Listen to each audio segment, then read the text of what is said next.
நாமத்தினாலே உங்களை யாவரும் நான் வாழ்த்துகிறேன். கல்வாரி சபையிலே இன்னைக்கு ஞாயிற்றுக்கிழமை காலை ஆராதனையிலே கர்த்தருடைய வார்த்தையை நாம கேட்க போகிறோம். இந்த வார்த்தையை நீங்கள் தவறாமல் கேட்டு பலனடைந்து ஆசீர்வாதத்தை பெறுவது குறித்து நான் மிக்க மகிழ்ச்சி அடைகிறேன். உங்களுக்காக நான் ஜெபிக்கிறேன். தயவு செய்து நம்ம யூடியூப் சேனலை சப்ஸ்கிரைபர் பண்ணாதவங்க தயவு செய்து அதை பண்ணுங்க, லைக் பண்ணுங்க, கமெண்ட் பண்ணுங்க, மற்றவங்களுக்கும் அதை நீங்க ஷேர் பண்ணுங்க. ஏனென்றால் எல்லாரும் ரட்சிக்கப்படும் சத்தியத்தை அறிக அடையவும் தேவன் சுத்தம் பண்ணுவாங்க. அதை நீங்க ஷேர் பண்ணும் போது அந்த மற்ற மனிதர்கள் தேவ வார்த்தையை கேட்கும் போது அவங்களுக்கும் அது ஒரு பெரிய ஆஸ்வாதமா இருக்கும். அதை நீங்கள் செய்கிற ஒரு ஊழியம். இன்றைக்கு நாம் பார்க்கக்கூடிய தலைப்பு என்னவென்றால் ஜெபம். ஜெபம் மிகவும் முக்கியம். நாம ஜெபித்தால் தான் வாழ்க்கையில நம்ம வெற்றி பெற முடியும். நாம் ஜெபிக்காத மனிதன் வாழ்க்கையில வெற்றி பெற முடியாது. அதை குறித்து நாம் பார்க்க போகிறோம். யாத்திராகமத்திலே 17ஆம் அதிகாரம் அதுல 8ஆம் வசனத்திலிருந்து நம்ம 16ஆம் வசனம் வரைக்கும் நான் வாசிக்கிறேன். கவனிப்போம். யாத்திராகமம் 17ஆம் அதிகாரம் 8ஆம் வசனம் நான் வாசிக்கிறேன். அமலேக்கியர் வந்து ரெவிதீமிலே இஸ்ரவேலோடு யுத்தம் பண்ணினார்கள். அப்போது மோசே யோசுவாவை நோக்கி, நீ நமக்காக மனிதரை தெரிந்து கொண்டு புறப்பட்டு அமலேக்கியரோடு யுத்தம் பண்ணு. நாளைக்கு நான் மலை உச்சியிலே தேவனுடைய கோலை என் கையிலே பிடித்து கொண்டு நிற்பேன் என்றான். யோசுவா தனக்கு மோசே சொன்னபடியே செய்து அமலேக்கியரோடு யுத்தம் பண்ணினான். மோசேயும் ஆரோனும் ஊர் என்பவனும் மலை உச்சியிலே ஏறினார்கள். மோசே தன் கைகளை ஏறெடுத்திருக்கையில் இஸ்ரவேலை மேற்கொண்டார்கள். அவன் தன் கையை தாழ விடுகையில் அமலேக்கு மேற்கொண்டான். மோசேயின் கைகள் அசைந்து போயிட்டு. அப்போது அவர்கள் ஒரு கல்லை கொண்டு வந்து அவன் கீழே வைத்தார்கள். அதன் உட்கார்ந்தான். ஆரோனும் ஊரும் ஒருவன் ஒரு பக்கத்திலும் ஒருவன் மறுபக்கத்திலும் இருந்து அவன் கைகளை தாங்கினார்கள். இவ்விதமாய் அவன் கைகள் சூரியன் அஸ்தமிக்கும் வரை ஒரே நிலையாயிருந்தது. யோசுவா அமலேக்கையும் அவன் ஜனங்களையும் பட்டை கரைக்கினாலே முறியடித்தான். பின்பு கர்த்தர் மோசேயை நோக்கி, இதை நினைவு கூறும் பொருட்டு நீ ஒரு புத்தகத்தை எழுதி யோசுவாவின் செவியில் கேட்கும்படி வாசி. அமலேக்கின் வானத்தின் கீழ் எங்கும் இராதபடி நாசம் பண்ணுவேன் என்றான். மோசே ஒரு பலிபீடத்தை கட்டி அதற்கு யெகோவா நிசி என்று பெயரிட்டார். எல்லாரும் சேர்த்து சொல்லுங்க, யெகோவா நிசி. எல்லாரும் சேர்த்து சொல்லுங்க, யெகோவா நிசி. சரி, இப்போது நம்ம கவனிப்போம். இது என்ன சம்பவம்னா, இப்ப என் முகத்தை பாருங்க, இந்த யூடியூப் சேனல் பார்க்க நீங்களும் கவனிங்க. இன்னைக்கு ஜெபத்தை குறித்து நாம் பார்க்க போகிறோம். ஜெபிக்கிற மனிதன் தான் அந்த உலகத்தில் வெற்றி சிறக்க முடியும். ஜெபிக்கிற மனிதன் தான் இந்த உலகத்தில் தேவனுடைய சித்தத்தை நோக்கத்தை நிறைவேற்றி முடிக்க முடியும். ஜெபிக்கிற மனிதன் தான் தேவனுடைய இதயத்தில் இருக்கிற காரியத்தை அவனால புரிந்து கொள்ள முடியும். ஜெபிக்கிற மனிதன் தான் இந்த உலகத்தில் இருக்கிற எல்லா மாம்சத்தை ஜெயிக்க முடியும்.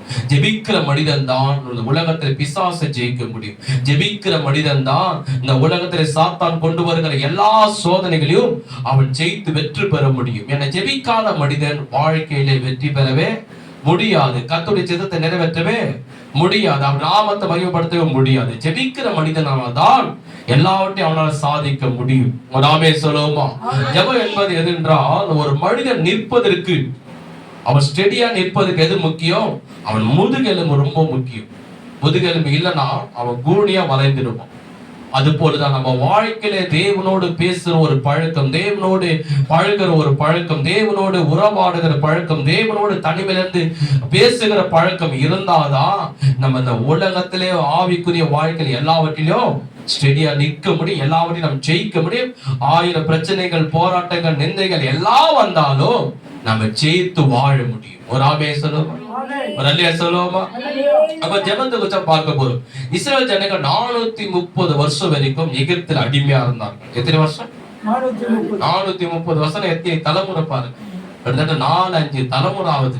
4-5 தலைமுறையாக எகிப்திலே பார்வோனுக்கு கீழாக அடிமை தளத்தில் இருந்தார்கள்.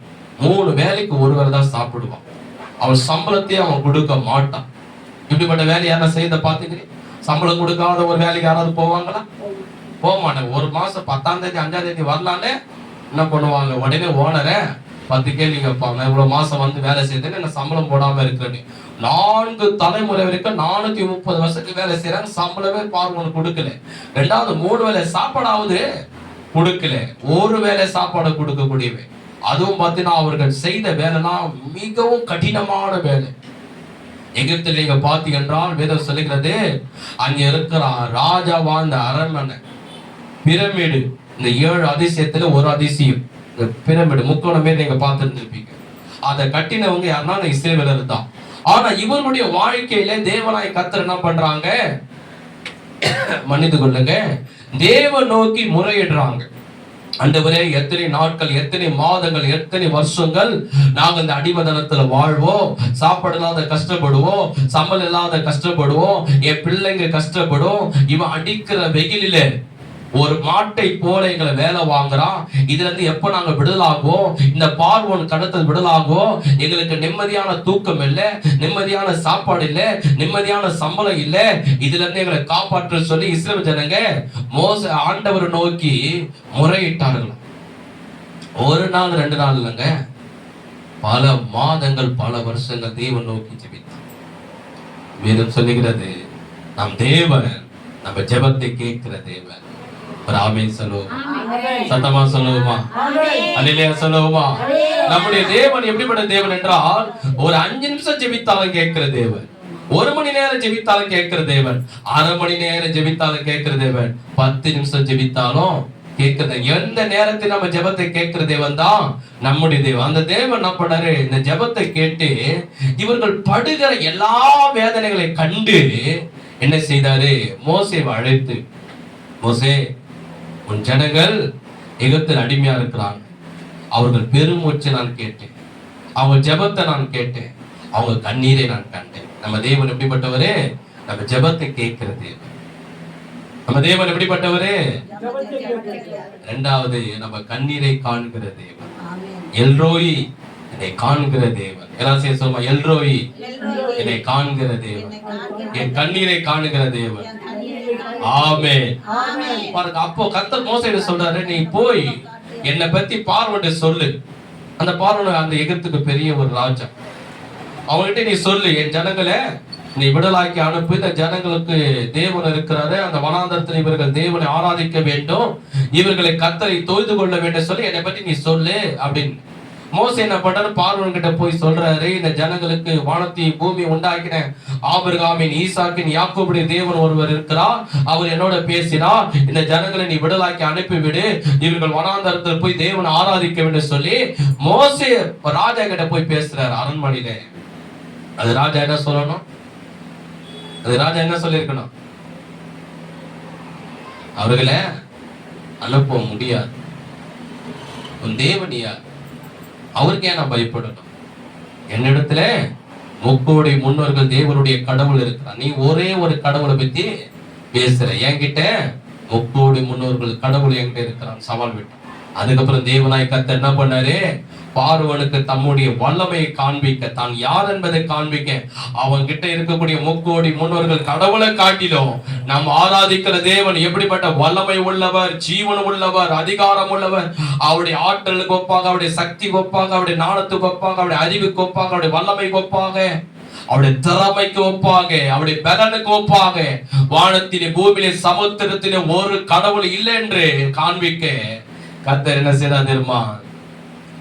மோசே மூலமா எகிப்திலே 10 வாதைகளை அனுப்பினார். 10 வாதைகள். எத்தனை வாதைகள்?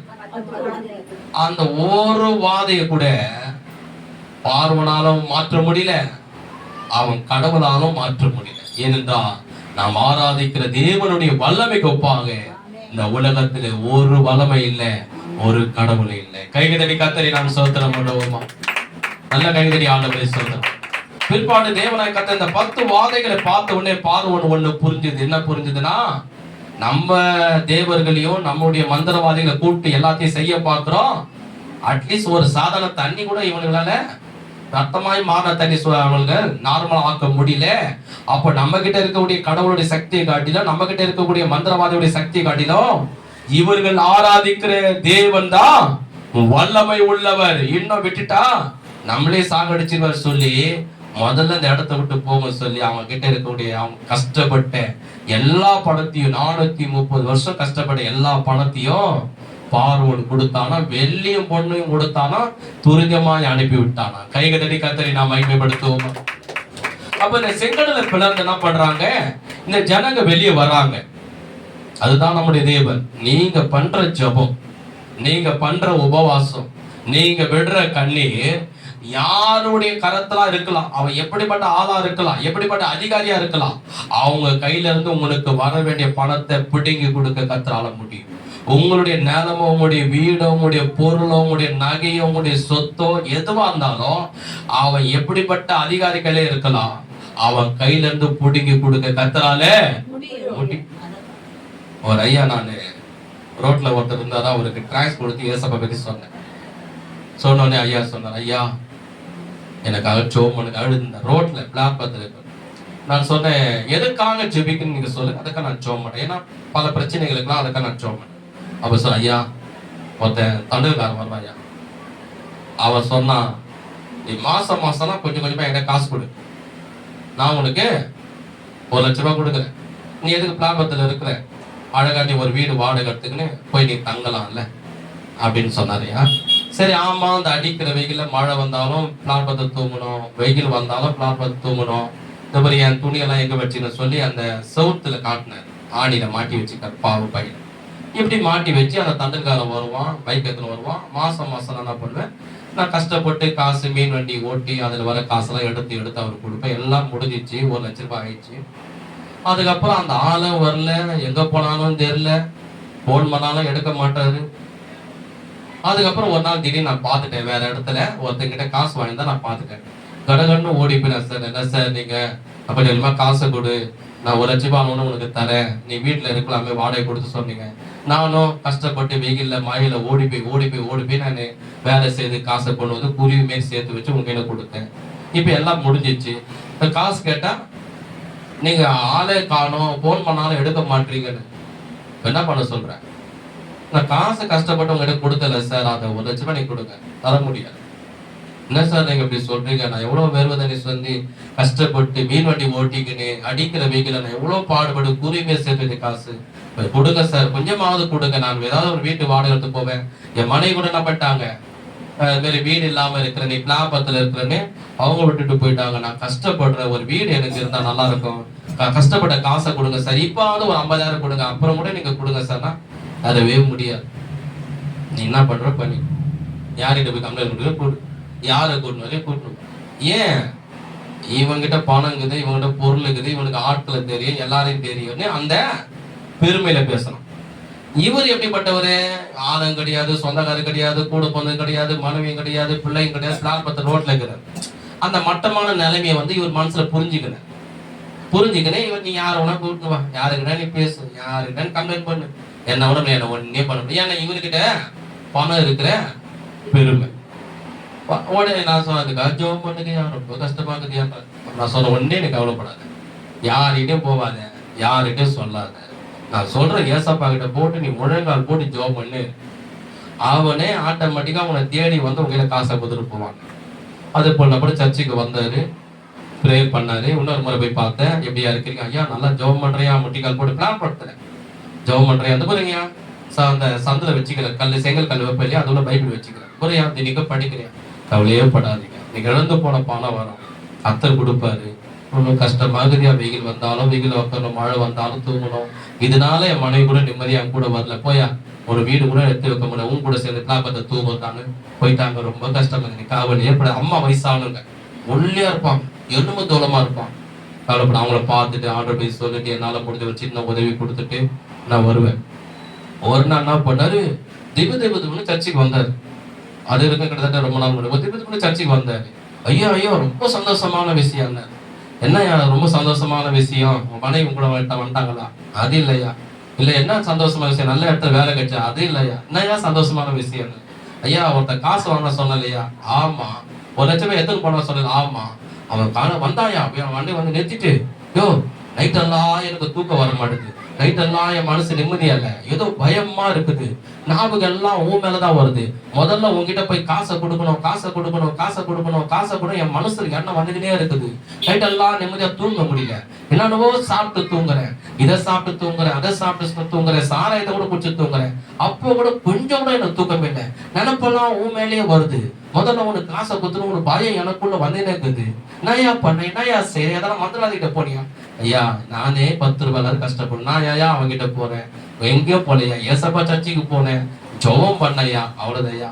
ஓஹோ, அப்ப ஆண்டவர் தான் என்ன தூங்க விடாம பண்ணிருக்காரு, ஒரு பயத்தை கொடுத்துக்கிறாரு, முதல்ல 1 லட்ச ரூபாய் பணத்தை வச்சுக்கோ, முதல்ல ஆண்டவத்துல மன்னிப்பு கேளு, எனக்கு நிம்மதி வேணும், நிம்மதியான தூக்கம் வேணும், தூக்கம் இல்லாம நானே மெலிஞ்சு போய் கிடக்குறேன், உடம்பு சரியாம இருக்கிற அந்த பணத்தை நீ வச்சுக்க சொல்லிட்டு அவன் வண்டி எடுத்துட்டு போன. ஐயா டீ சாப்பிட்டு போங்க, நாஸ்டா சாப்பிட்டு போங்க. ஐயோ எதுவுமே வேணாம் ஐயா, உங்க சர்ச்சுக்கு போயிட்டு முதல்ல எனக்கு நன்றி சொல்லியா, என்ன மன்னிப்பு கேளையா, அந்த நிம்மதியான தூக்கம் வந்தா போறேன்னு சொல்லி வண்டி எடுத்துட்டு போயிட்டா. அந்த பணத்தை வச்சு நான் என்ன பண்ணு தெரியலையா. நான் சொன்னேன், உடனே போயிட்டு உன் அக்கௌண்ட்ல கேஷை நீங்க போட்டு வச்சுங்க, கொஞ்ச நாள் வீடு தேடுங்க, வீடு நல்ல வீடு கிடைச்சதுன்னா அதை அட்வான்ஸ் காசு கொடுத்து நீங்க போங்க, அந்த காசுல கொஞ்சம் ஏதாவது சொந்தமா வண்டி வாங்கிக்கினே நீங்க வியாபாரம் செய்யுங்க. கை தட்டி ஆண்டவரை சோதனை பண்ணுவோமா.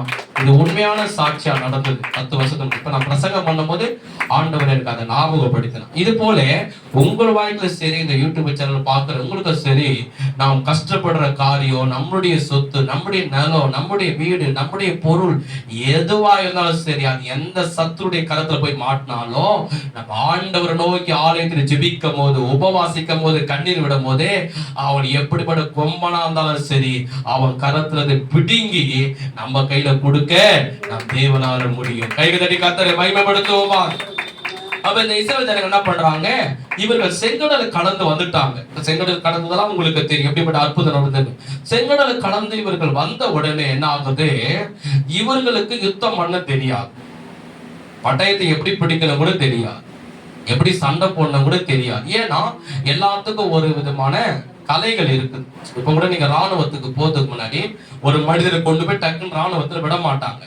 NCCன்னு ஒண்ணு இருக்குது, ட்ரைனிங்னு ஒண்ணு இருக்குது. அந்த ட்ரைனிங் கொடுத்துற பிற்பாடுதான் ஒரு காவல்துறையா எடுப்பாங்க, ஒரு ராணுவ வீரனா எடுப்பாங்க. உடனே காவல்துறை சேர்த்துக்க மாட்டாங்க, உடனே எல்லையில கொண்டு போய் விட மாட்டாங்க.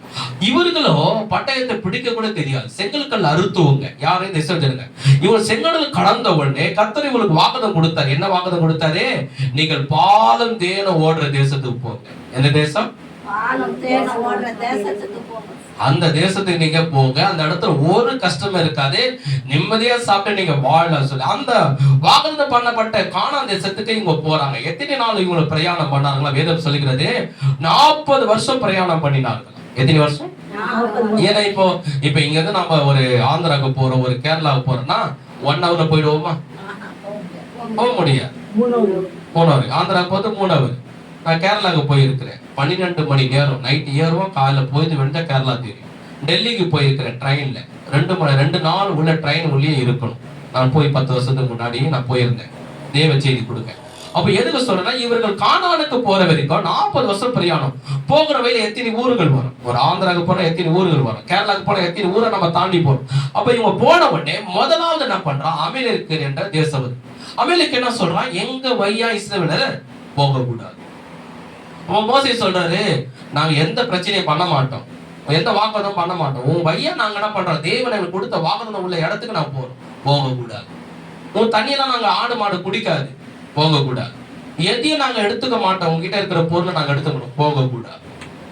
உடனே இவங்க என்ன பண்றாங்க, இவங்க அந்த வையா தான் போய் ஆகணும், வேற வழி இல்லை. அப்ப அமெரிக்கா சொல்றா, என் வையா நீங்க வந்தீங்கன்னா பட்டயத்தினாலே உங்களை சாகடி. அப்ப என்ன ஆகுது, யுத்தம் ஸ்டார்ட் ஆகுது. ஃபர்ஸ்ட் முதல் யுத்தம். இந்த ஜனங்கள், இஸ்ரவேல் ஜனங்களுக்கு பட்டயத்தை பிடிக்க கூட தெரியும், கேடகத்தை பிடிக்க கூட தெரியாது, சண்டை எப்படி போடணும் கூட தெரியும். ஏன் 430 வருஷம் வரைக்கும் எகிப்தில என்னவா இருந்தாங்க, அடிமையா இருந்தவனுக்கு ஒரு சண்டை போட தெரியுமா? தெரியும். சண்டை கலையை தெரிஞ்சவனு தான் தெரியும். இப்போ ஒரு பாக்ஸர் கிட்ட நம்ம ஒரு பிரச்சனைக்கு போனவங்க என்ன சொல்லுவாங்க, அவன் பெரிய பாக்ஸர், அவங்க கிட்ட போய் சண்டைக்கு போற அப்படின்னா, ஏன்னா அவன் பாக்ஸர் ஆகி சண்டை போட்டு ஜெயிச்சவன். ஒண்ணுமே தெரியாதுன்னா சொல்லுவாங்க, இவனா வெத்து பேப்பர் அவன், ஒரு பிரயோஜனம் இல்லை. இஸ்ரவேல் ஜனங்களுக்கு சண்டை போடவும் தெரியாது, பட்டயத்தை பிடிக்கவும் தெரியாது, எதுவும் செய்ய தெரியாது. இவங்க என்ன பண்றாங்க, அந்த வையா தான் போகணும். இப்போ யுத்தம் நடக்குது, அமலேக்கும் இஸ்ரவேலுக்கும் யுத்தம். இந்த ஜனங்களுக்கு சண்டை போடவும் தெரியாது, ஜெயிச்சுதான் போகணும் கடந்து. அப்ப என்ன செய்யறாங்கன்னா, மோசே ஒரு வழி சொல்றாரு. இந்த ஜனங்களுக்கு, இஸ்ரவேல் ஜனங்க எத்தனை லட்சம் ஜனம்னா, கிட்டத்தட்ட 30 லட்சம் ஜனமா எகிப்துல இருந்து விடுதலாகி வந்தாங்க. எத்தனை லட்சம்? 30 லட்சம் ஜனம் விடுதலாகி வந்தாங்க. அப்ப மோசே ஒன்று சொல்றாரு, என்ன சொல்றாருன்னா, அப்ப சொல்றாரு, அமெரிக்க வந்து ரெபிதீமிலே இஸ்ரவேலோடு யுத்தம் பண்ணினார்கள். யுத்தம்னா சண்டை போட, என் வையா நீ போனீங்கன்னா உன்னை சாவடிப்பேன்.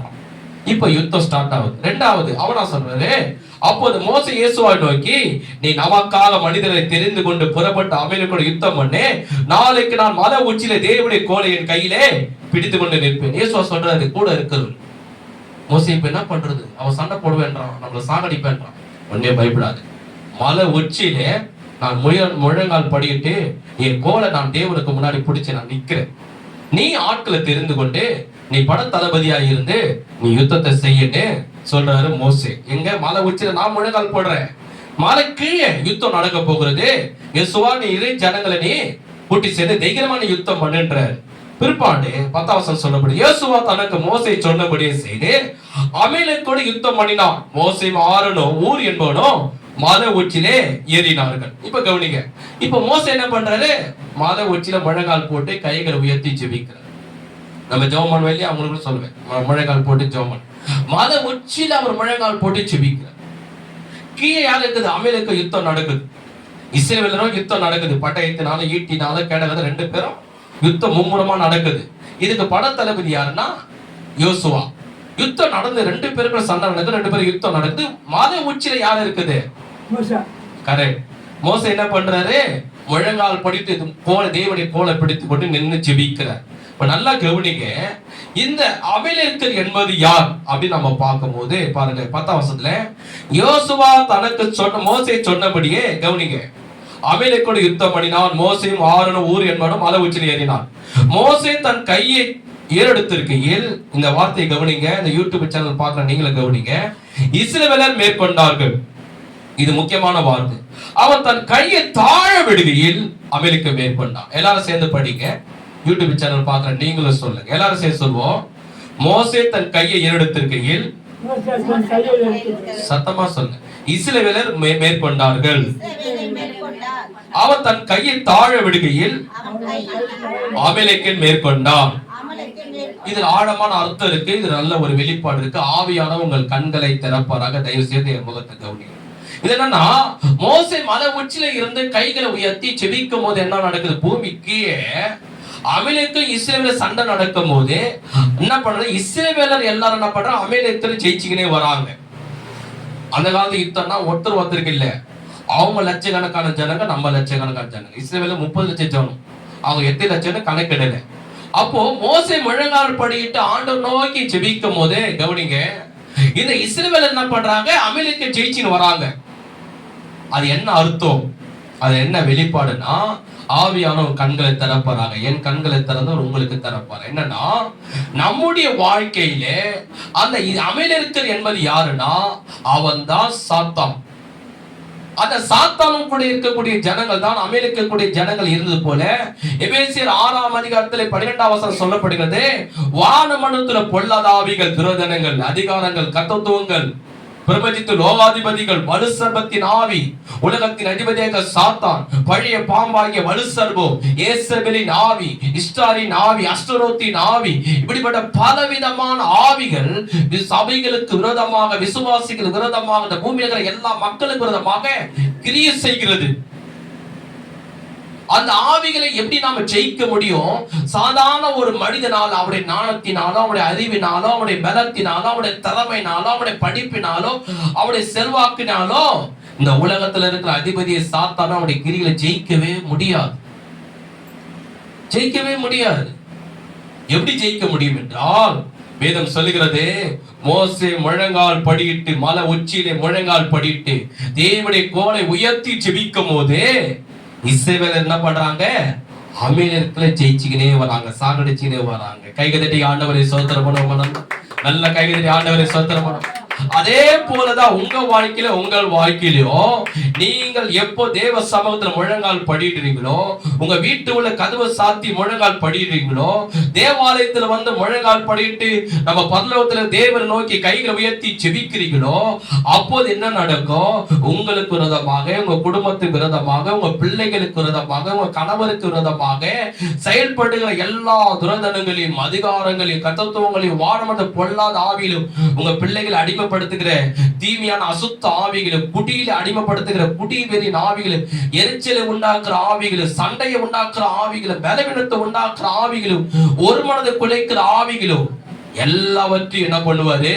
தேவன் தம்முடைய தூதன் அனுப்பி அவைகள் கிரிகள் அழிப்பாரு, அவன் ராஜ்யங்கள் அழிப்பாரு, அவன் திட்டங்கள் அழிப்பாரு, அவனை கெட்ட ஆலோசனை கத்த அபத்தமாகி போடுவார். உனக்கு விரோதமாய் உருவாக்கப்படுற எந்த ஆயுதமோ ஆமே. கைதடி கத்தரை மகிமைப்படுத்துவோமா?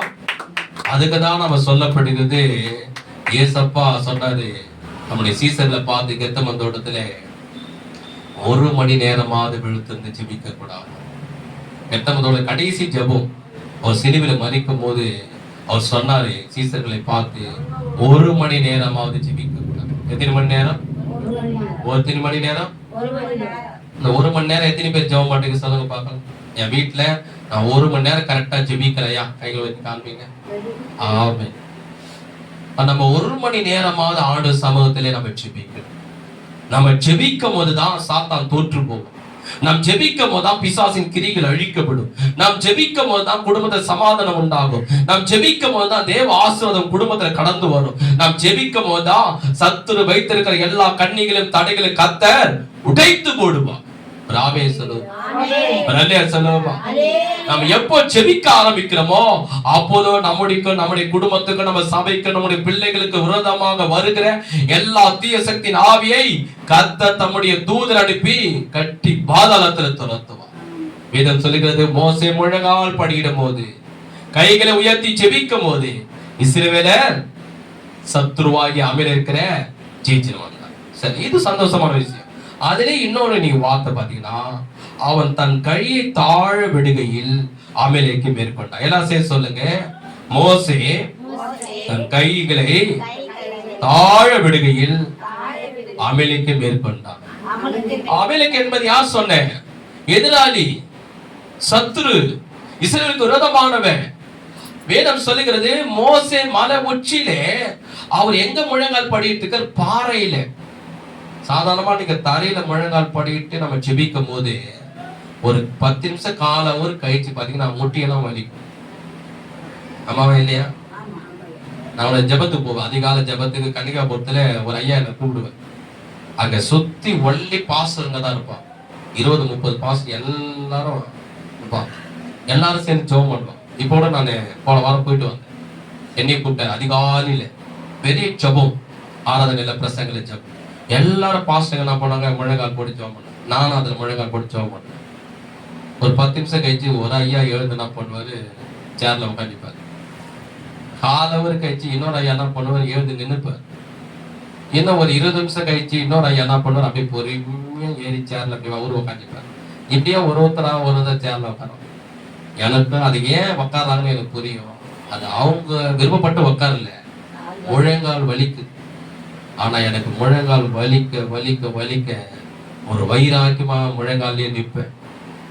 ஜபத்துல கூட பாருங்க, முழங்கால் நிற்பேன். எங்க ஜபம் கொண்டது போனாலும் முழங்காலே ஜபம் பண்ண, முழங்கால கர்த்தருடைய வார்த்தையை வீட்டுல கூட்டத்துல பிரசங்கம் பண்ணுவேன். வைராக்கியமா நிற்பேன் முழங்கால். அப்படி நம்ம ஜெபிக்க அந்த முழங்கால் நிக்க நிக்கனாங்கன்னா கால் வலி ஏற்படும். கையை உயர்த்திக்கினே வந்து பாருங்க, ஒரு 1/2 மணி நேரம் 1 hour கை வலிக்க போய் தான் இறக்குவான். அந்த மோசைக்கு என்ன ஆகுது? இதுதான் மலை உச்சி. அதுவும் எங்க முழங்கால் படிட்டு இருக்கிறாரு? மலை உச்சியில். அப்ப அந்த பாறையில போட்டு எவ்வளவு கால் வலிச்சிருக்கும். என்ன ஆகுது? அவரு உட்கார்றாரு, அவரு கையை குலுக்கி அப்படியே இறங்குது. வேதம் சொல்லுகிறது, மலை உச்சியில அவருக்கு நடக்கிறது.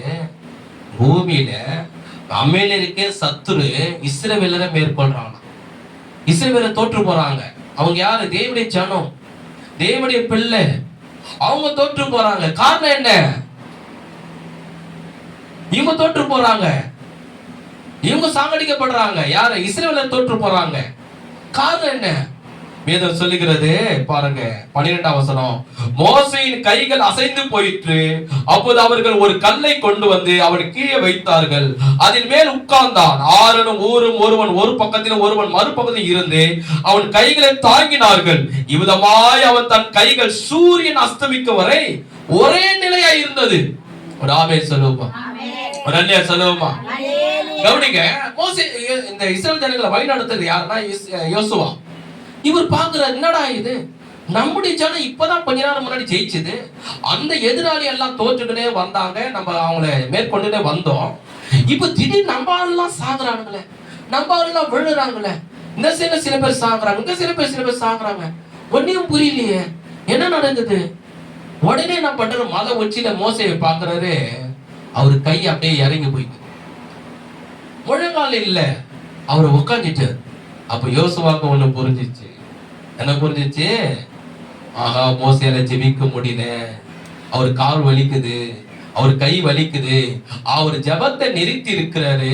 அதனாலதான் நம்ம ஆட்கள் எல்லாம் சாகுறாங்க, நம்ம ஆளெல்லாம் தோற்று போறாங்க. அப்ப காரணம் மோசே மலை உச்சிரி ஜெபத்தை நிறுத்திட்டாரு. நல்லா கவனிங்க, இந்த யூடியூப் சேனல் பார்க்க நீங்களும் கவனிங்க. அதே போலதான் அந்த அமெரிக்க என்பவன் யாரு? சத்துரு. இந்த அமெரிக்கன் யாரு? பிசாசின் கிரிகள். இந்த அமெரிக்கன் யாரு? வானமண்டலத்துல பொல்லாத ஆவிகள். எப்போ நம்முடைய வாழ்க்கையில ஜபம் குறையதோ, எப்போ நீ முழங்கால் படிக்கிறது குறையதோ, எப்போ நீ வேதத்தை வாசிக்கிறது குறையதோ, எப்போ நீ ஆலயத்து வருது குறையதோ, அப்பவே சத்துரு உன்மேல் தாக்குதல் கொடுக்க ஆரம்பிப்பான். அப்பவே உன் பிள்ளைகளை சத்துரு தூண்டிவிட ஆரம்பிப்பான். அப்பவே உன் குடும்பத்துல பிசாசு உள்ள நுழைவான். அப்பவே பிசாசு உன் சரீரத்துல பலவீனத்தை கொண்டு வருவான். அப்பவே பிசாசு உன் குடும்பத்துல ஒரு மனதை குலைப்பான். உனக்கு பிரச்சனைகளை உண்டாக்குவான். உன் சமாதானத்தை கெடுப்பான். உன் நிம்மதியை கெடுப்பான். எப்போ நம்ம வாழ்க்கையில ஜபம் குறையுதோ, பைபிள் அப்புறம் படிக்கலாம், ஒரு நாடகத்தை பார்க்கலாம், ஜபம் அப்புறம் பண்ணலாம், சினிமாக்களை பார்க்கலாம். எப்போ வாழ்க்கையில ஆவிக்குரிய வாழ்க்கை, ஆலயத்து வரதை காட்டிலும் வேலைக்கு போகலாம், ஆலயத்து வரதை காட்டிலும் வெளியே எங்காவது போகலாம் அப்படின்னு நம்ம விடும்போது, ஆவிக்குரிய வாழ்க்கையை விட்டு விடும் போது சாத்தான் உண்மையில் தாக்குதல் கொடுக்க இந்த ஜனவரி மாதத்தை நீங்க பாத்தீங்கன்னா உங்களுக்கு தெரியும், ஒரு அம்மா ஒரு மகன் 2 பேர் வந்தாங்க. ஜனவரி மாதம் 1ஆம் தேதி வந்தாங்க. அவரு அப்ப உங்களுக்கு சொன்ன மாசம் முதல் வாரம் எல்லாரும் சாட்சி, அவங்க கிட்ட சாட்சி கொடுத்து நீங்களும் கேட்டீங்க. சுருக்கமா சொன்ன அந்த மகன் வாங்கிட்ட சொன்னாருக்கு, நீங்க கேட்டீங்க, ரொம்ப வருஷமா குடிச்சுட்டு இருந்தேன், அந்த குடியே நான் கடன் வாங்கி குடிச்சு, அந்த கடன் வாங்கினது வட்டி போட்டு அது குட்டி போட்டு எவ்வளவு ஆயிடுச்சுன்னா, நானே கேட்டதுல இது வரைக்கும் 10 லட்சம் ரூபாய் கடன் ஆயிடுச்சு. அந்த 10 லட்சம் கடன் கொடுத்த என்ன பண்ணா, என்ன தொல்லை பண்ணி டார்ச்சர் பண்ணான். பேசாம நம்ம செத்துலாம் சொல்லி பூவாரில் மேல ஏறி குதிச்செல்லாம் போனேன். அந்த நேரம் பார்த்து இயேசுவை பத்தி ஒருத்தர் பிடிச்சி, ஏப்பா சாகாதப்பா, வாலிப வயசுலாம் இருக்கிறேன், ஏப்பா சாகுறேன்னா எனக்கு கடன் ஆயிடுச்சு, அவன் ரொம்ப டார்ச்சர் கொடுக்குறான், அதை தாங்க முடியாம அவமானமாகி நான் சாக போறேன்னு சொன்னார். உடனே அவர் சொன்னார், இயேசு உன்னை காப்பாற்றுவா, உனக்கு நன்மை செய்வாரு, உன் குடிப்பதை விடுதலை தருவாரு, உன் கடன் தொல்லையை தீர்ப்பாரு, நீ அவரை நம்புன்னு சொன்னாரு. அன்னைக்கு நான் இயேசுவை ஏற்றுக்கொண்டேன். அதுக்கப்புறம் பாஸ்டர் நான் சந்திச்சேன், என்ன சொன்னார் சந்திச்சேன். அதுக்கப்புறம் ஆண்டவர் சொன்னாரு, சர்ச்சுக்கு வந்தேன். இப்ப ஆண்டவர் எனக்கு குடிப்பதில் விடுதலை கொடுத்தாரு, எனக்கு ஒரு ஆட்டோவை கொடுத்தாரு. இப்ப மாசம் ஒரு நாளைக்கு 2000 ரூபாய் சம்பாதிக்கிறேன். நான் திரும்ப என்ன பண்றேன், இப்போ நான் அந்த கடனை கொஞ்சம் கொஞ்சமா கடன் 1000 ரூபாய் கொடுத்து அடைக்கிறேன். வீட்டுக்கும் 1000 ரூபாய் எடுத்துட்டு போறேன். இன்னைக்கு சந்தோஷமா இருந்தது, நிம்மதியா இருக்குது. தொடர்ந்து நல்லா பிரேயருக்கு வந்தாங்க, நல்லா தொடர்ந்து ஜெபத்துக்கு வந்தாங்க. சமாதானம் இருக்குது, நிம்மதி இருக்குது, எனக்கு ஆண்டவர் எனக்கு உதவி செய்தார் சொல்லி தொடர்ந்து சர்ச்சைக்கு வந்தாங்க. இப்ப புரியுதுங்களா? தொடர்ந்து சர்ச்சைக்கு வரும்போது, தொடர்ந்து ஜெபிக்கும் போது, தொடர்ந்து உபவாசிக்கும் போதே உன்னை குடி பழக்கத்தை அடிமையாக்கின அந்த ஆவி கலந்து ஆண்டவர் உன் விடுதலாக்கி இருக்கிறார். மரணத்தின் ஆவில செத்து போயிடான்னு நினைச்சேன், நீ ஆலயத்து வந்து ஜெபம் பண்ணும்போது அந்த மரணத்தின் ஆவி கலந்து கர்த்தர் விடுதலாக்கினான். கடல்ல அடிமையா இருந்தேன், நீ ஆண்டவர் ஏற்றுக்கொண்டு முழங்கால் படிட்டு நீ ஜெபிக்கும் போது ஆண்டவர் அந்த கடன் பிரச்சனை இருந்து உன்னை விடுதலாக்கினான். அதுக்கு பிற்பாடு பாத்தீங்கன்னா 1 மாசமே சர்ச்சைக்கு வரும். எதனால? சரி, நானும் வீடு சந்திப்பேன், எப்பவுமே சந்திச்சு என்னங்க சர்ச்சைக்கு வரல இல்லையா, இந்த பிரச்சனையா அந்த பிரச்சனையா இந்த பிரச்சனையா இந்த ஜெபிக்கிறீங்களா, டைமே இல்லையா, ஏமா சர்ச்சைக்கு வரல, வேலைக்கு நான் ரொம்ப வருஷமா வேலை இல்லாம இருந்தேன், இப்ப வேலை கிடைச்சிச்சா அதனால வேலைக்கு நான் போக ஆரம்பிச்சிட்டேன். சரிம்மா நீங்க வேலைக்கு போங்க, நல்லது, நாட்டுக்கு ஒரு நாளாவது வரலாம்ல, அன்னைக்கு கூட டைம் கொடுக்க இல்லையா, வேலைக்கு போனாதான் நம்ம சம்பாதிக்க முடியும். ஜபம் குறைஞ்சிச்சு, பைபிள் படிக்கல, ஆலயத்து வந்தது. 3 காரியம் குறைந்த உடனே பிற்பாடு மறுபடியும் ஒரு கொஞ்ச நாள் கழிச்சு அந்த அம்மா போன் பண்ணி, ஐயா எங்க வீட்டுக்கு வந்து கொஞ்சம் ஜோம் பண்ணியா, கொஞ்சம் வீட்டுக்கு வந்து ஜோம் பண்ணியா. எதுக்குமா என்ன ஆச்சுமான்னு கேட்டா, என் மகன் மறுபடியும் குடிக்க ஆரம்பிச்சுட்டாயா, குடிச்சிட்டு வீட்டு உள்ள வாந்தி எடுத்துருக்கிறான், கெட்ட வாந்தியில சண்டை போட்டுருக்கிறான், என்ன படு ஏதோ படு தெரியல, செத்துலான்னு இருக்கிறான், தூக்க மாட்டி இறந்துறேன்னு சொல்றாயா, கொஞ்சம் சீக்கிரம் நீங்க வாங்க அழுது சொன்னான். உடனே அவங்க வீட்டுக்கு போன ஜெபம் பண்ண போனா அந்த மகன் குடிச்சிட்டு, நான் சாவரையா. காரணம் என்ன? கடவுள் உனக்கு நன்மை செய்தாரு, குடிப்பதை விடலாக்குனாரு, உனக்கு நல்ல வேலையை கொடுத்தாரு, நல்ல வண்டியை கொடுத்தாரு. அதே நீ தொடர்ந்து சர்ச்சைக்கு வந்த, நல்லா ஜெபம் பண்ண, நல்லா பிரேயர் பண்ண, உனக்கு சமாதானம் கொடுத்தாரு, நிம்மதி கொடுத்தாரு. அதுக்கப்புறம் நீ நல்ல நிலைக்கு வந்த உடனே சர்ச்சைக்கு வரதை நிறுத்திட்டேன், பிரேயர் பண்றது இல்ல, பைபிளும் படிக்கிறது. இப்போ சாத்தான் நான் போன மீண்டும் அந்த குடியின் ஆவி உனக்குள்ள தூண்டி விட்டு உன்னை அடிமைப்படுத்த. இதுதான் நம்முடைய வாழ்க்கையிலும். எப்போ ஆலயத்து வருது குறையுதோ, எப்போ ஜெபிக்கிறது குறையுதோ, எப்போ வேதத்தை வாசிக்கிறது குறையுதோ, எப்போ சத்தியத்தை கேட்கறது குறையுதோ, உலகபரமான காரியத்துக்கு நம்ம எப்போ இடம் கொடுக்கிறோமோ, அப்பயே சாத்தான் கொஞ்சம் கொஞ்சமா உன் வீட்டுல நுழைய ஆரம்பிப்பான், உன் வாழ்க்கையில நுழைய ஆரம்பிப்பான். இல்ல உன் கணவரை தூண்டி விடுவான், இல்ல உன் பிள்ளைகளை தூண்டி விடுவான், மனைவியை தூண்டி விடுவான், சொந்த பந்தங்களை தூண்டி விடுவான். நீ முன்னாடி அடிமைத்தனத்துல இருந்த அதே பாவ பழக்கத்துல மீண்டும் சாத்தான் உன்னை அடிமைப்படுத்த பார்ப்பான். அதுதான் இங்க வேதம் சொல்லுகிறது. மோசே ஜெபத்தை நிறுத்தின உடனே, மோசே கைகளை இறக்கின உடனே அமலேக்கை எல்லாருமே இஸ்ரவேலர் மேற்கொண்டாங்க. எப்போ நம்ம ஆலயத்து வரதை நிறுத்துறீங்களோ, ஜெபத்தை நிறுத்துறீங்களோ, எப்போ வேதத்தை வாசித்து நிறுத்துறீங்களோ, அப்பயே பிசாசு உன் வாழ்க்கையில உன் குடும்பத்தை நுழைய ஆரம்பிப்பான். கவனிங்க 13ஆம் வசனம் பாருங்க. இயேசுவா அமலேக்கையும் அவன் ஜனங்களையும் பட்டை கரிக்கினால முறியடித்தான். பின்பு கர்த்தர் மோசேயின் 12ஆம் வசனம், மோசேயின் கைகள் அசைந்து போயிற்று. அப்போது அவர்கள் ஒரு கல்லை கொண்டு வந்து அவன் கீழே வைத்தார்கள், அதன் மேல் உட்கார்ந்தான். ஆரோனும் ஊரும் ஒருவன் ஒரு பக்கத்தில் ஒருவன் மறுபக்கத்தில் இருந்து அவன் கைகளை தாங்கினார்கள். இவ்விதமாய் அவன் கைகள் சூரியன் அஸ்தமிக்கும் வரை ஒரே நிலையா இருந்தது. 13 யோசுவா அமலேக்கையும் அவன் ஜனங்களையும் பட்டை கரிக்கினால முறியடித்தான். எல்லாரும் சேர்ந்து சொல்லுங்க. யோசுவா அமலேக்கையும் அவன் ஜனங்களையும் பட்டை கரிக்கினாலே முறியடித்தான். நல்ல கைக தட்டி ஆண்டவரே சோதரம் பண்ணுவோமா? எல்லா கரங்கள் தட்டி ஆண்டவரே சோதரம். இப்ப யோசுவா மலை உச்சியில பாக்குறாரு. ஆஹா, மோசே உட்கார்ந்து இருக்கிற, கைகள் இறங்கி இருக்கிற, அதனாலதான் நம்மளாம் தோற்று போறோம், நம்ம எல்லாம் சாகுறோம், நம்ம ஜனம் தோற்று போது எதிராளி கிட்ட சொல்லி உடனே என்ன பண்றாரு, 2 பேர் அனுப்புறாரு. எங்க மலை உச்சியில அனுப்புறாரு. ஒருத்தர் பேரு ஆரோன், இன்னொருத்தன் ஊர். இந்த 2 பேரை சொல்றாரு, மலையில உச்சியில நீங்க போங்க, மோசோடைய கைகள் தளர்ந்து இருக்குது, அவர் முழங்கால் படியிடல, அதனால நம்ம ஜனலாம் தோற்று போகுது, சீக்கிரம் மலை மேல போகணும். ஆரோனும் ஒரு பக்கத்துல மலை மேல ஏறுறாரு, ஊரனும் மலை மேல ஒரு பக்கத்துல ஏறுறாரு. 2 பேரும் ஏறி மோசே பக்கத்துல உட்கார்ந்து ஒரு கல்லை கொண்டு வந்து பக்கத்துல வச்சு அது மேல ஆரோன் உட்கார்றாரு. இன்னொரு கல்லை கொண்டு வந்து வலது இடது புறத்துல வச்சு அது மேல ஊருன்னு உட்கார்ந்து மோசோடைய கைகளை தாங்கி பிடிக்கிறார். மோசே, நீ ஜெபம் பண்ணு, நீ ஜெபம் பண்ணாதான் பூமியில கீழே நடக்கிற யுத்தத்துல நம்ம இஸ்ரவேலர் ஜெயிக்க முடியும், நம்ம கடந்து போக முடியும், வாக்குத்தத்தம் பண்ணப்பட்ட இடத்தை அடைய முடியும். நீ ஜெபிக்கலனா நம்ம ஜனம் தோற்று போகுது, சாகுறது. மோசே முழங்கால் படியிடுறாரு, கைகளை தேவனுக்கு நேரா உயர்த்துறாரு. ஆண்டவரே, நீர் எங்களுக்காக யுத்தம் பண்ணும், எங்களுக்காக நிதி செய்ய சொல்லி ஜெபிக்கிறாரு. ஒரு பக்கத்துல வலது புறத்துல யாரு இருக்கிறா? ஆரோன் உட்கார்ந்து தாங்கி பிடிச்சு ஜெபிக்கிறாரு. அவன் கைகளோடு ஆரோன் கைகளும் உயர்த்தப்படுது. இடது புறத்துல ஊருன்னு உட்கார்ந்து அவரு கைகளை பிடிச்சி தாங்கி அவர் கைகளோட இந்த கைகளை சேர்ந்து ஜெபிக்கிறது. எல்லாம் 3 பேரை சேர்ந்து ஜெபிக்கிறாங்க. 3 பேருடைய கைகளை ஆண்டவர் நோக்கி ஜெபிக்கிறது.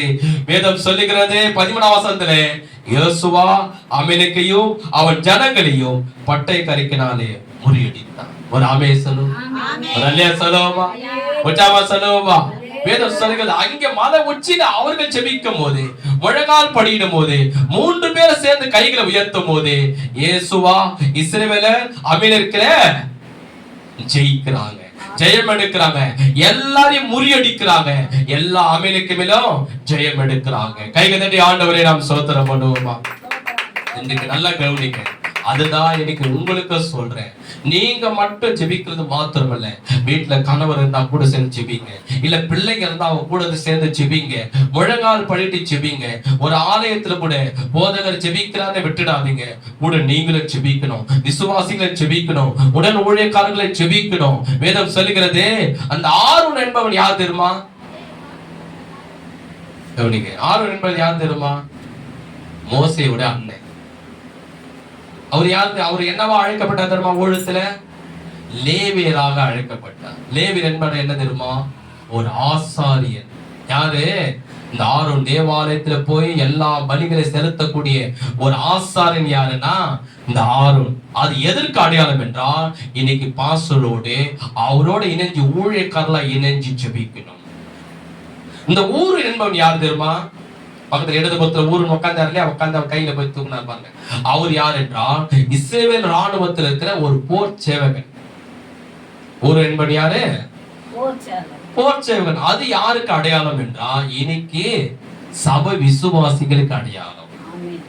ஆரோன் என்பவன் யார் என்றால் ஊழியக்காரனுக்கு அடையாளம். மோசே என்பது யாருன்னா ஒரு போதகர். ஆரோன் என்பது யாருன்னா இன்னைக்கு அடையாளம் ஊழியக்காரர். இந்த ஊர் என்பது யாருன்னா இஸ்ரவேல் ஜனங்களுக்கு ஒரு போர்ச்சவன் போல இன்னைக்கு விசுவாசிகள் அடையாளம்.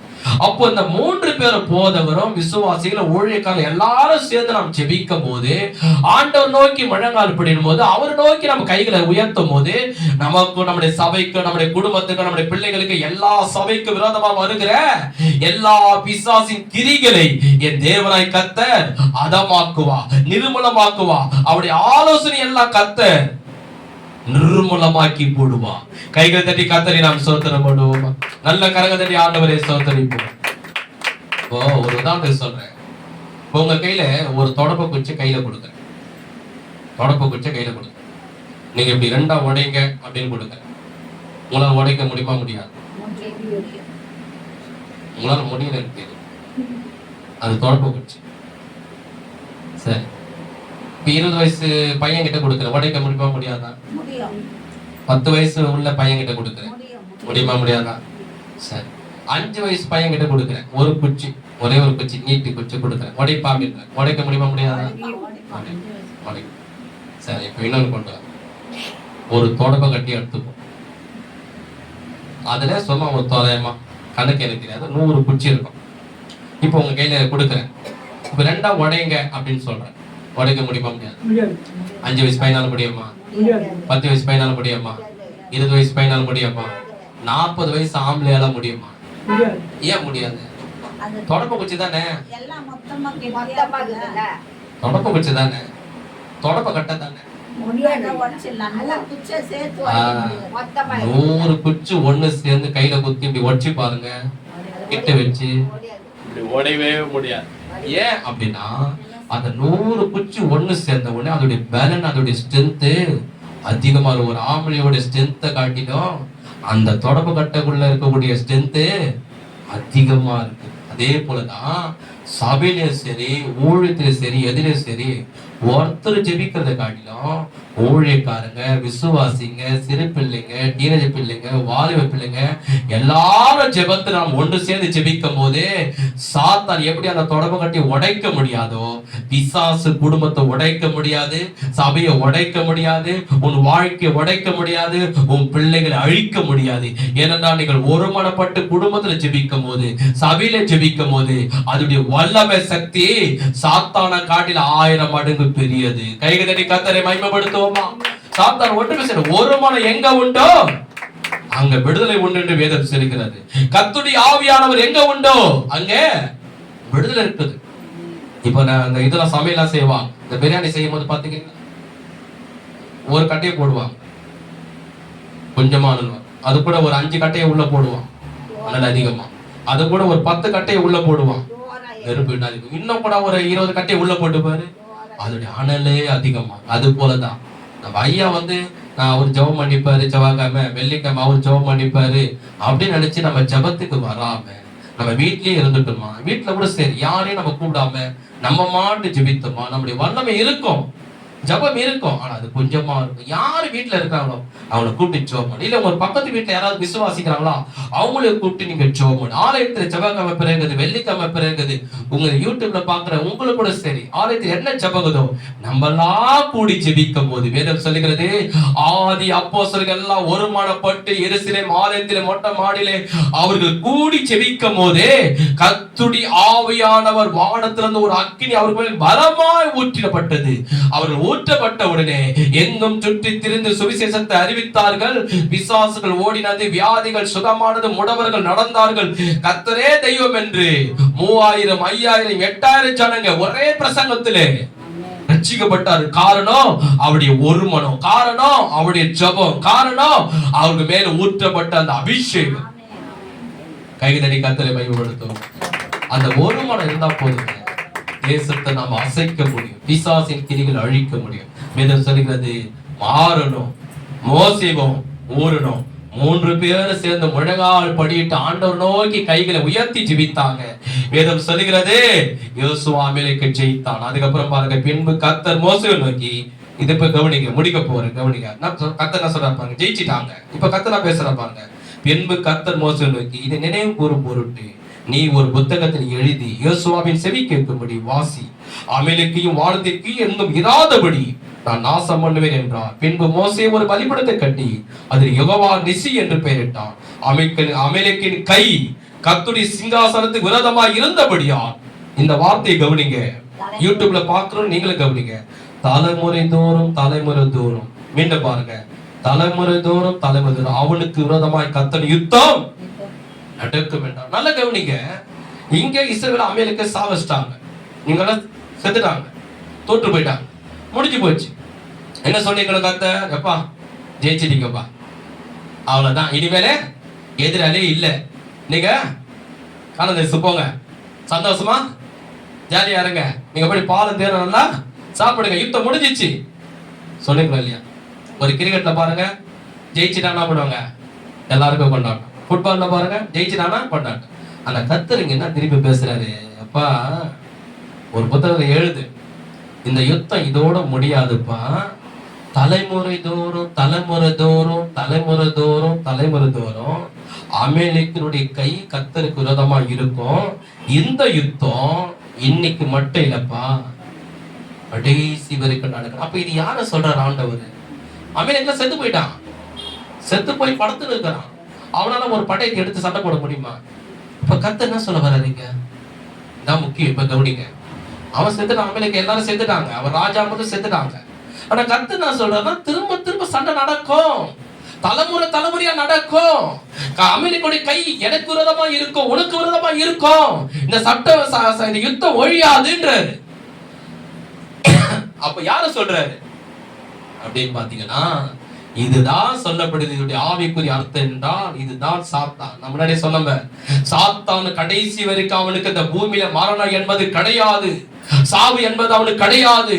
அவன் கடைசி வரைக்கும் என்ன பண்ணுவான், விசுவாசிகள ஊழியக்காரர்களையும் சபைகளையோ அவர்கள் ரட்சிப்பை பெறக்கூடாது, நித்திய ஜீவனை பெறக்கூடாது, ஏசப்பா வருகிற பரலோகத்துக்கு போகக்கூடாது, கர்த்தருடைய சித்தத்தை செய்யக்கூடாது, கர்த்தருடைய நாமத்தை மகிமைப்படுத்தக்கூடாது, விசுவாசிகள் விரோதமாக, சபைக்கு விரோதமாக, ஊழியக்காரர்கள் விரோதமாக விரோதங்களையும் பகைகளையும் கலகத்தையும் ஒரு மனதை குலைக்கிறதும், பலவீனம் கொடுக்கிறதும், ஆடுகளை பறிக்கிறதும், பின்மாற்றம் அடைய வைக்கிறதும், பாவத்திலே தள்ளுவதும், நரகத்துக்கு கொண்டு போகிறதும், சாத்தான் தலைமுறை அவன் நரகத்துக்கு போகிற வரைக்கும்.